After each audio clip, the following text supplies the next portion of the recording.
Okay, let's talk about some good news for shoppers, some Oh, tough yeah. competition for retailers. Yeah. Retail space is It's pretty full here. It is. It is. So this story kind of goes back a decade, where retailers and real estate developers were watching Amazon and saying, "Oh, I mean, this thing looks big. What are they going to do yeah, to what are us? they? Yeah, I mean, are they going to completely devour us, only just kind of devour us halfway and leave us crawling along for life? I don't know."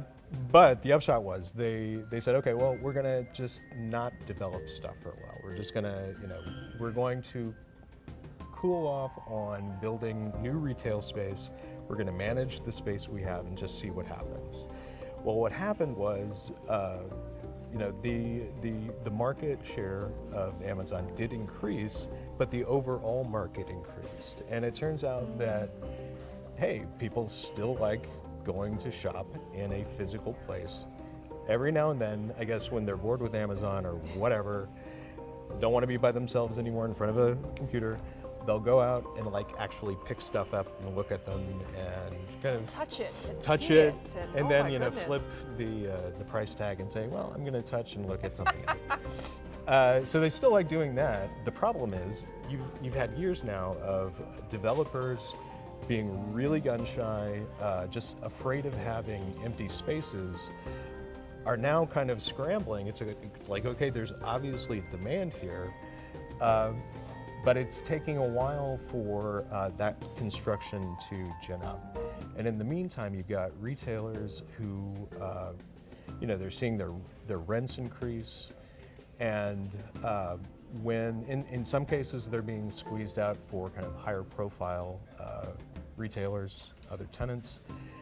And as soon as one shop either moves or goes out of business, I mean, there's you've got a crush of retailers trying to get into that space. And we've seen some big retailers go out of business Oh, in the yeah. last couple of years. Yeah, Toys R Us. Exactly. Sears.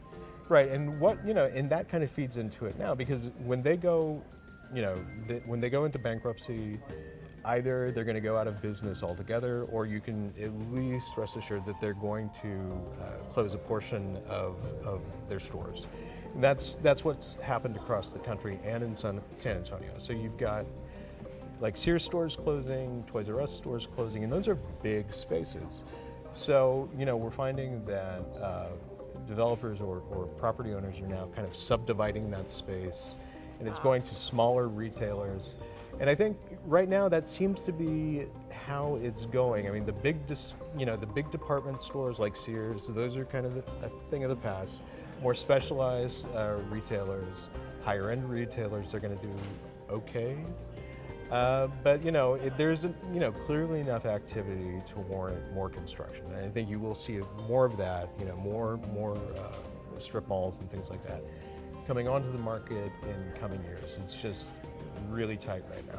I guess I'm just happy to know people actually still want to go shop. Well, yeah, and we're not all going to sit alone behind our screens. I know. So it's great that they want to go shop. The next phase should be maybe talking to one another.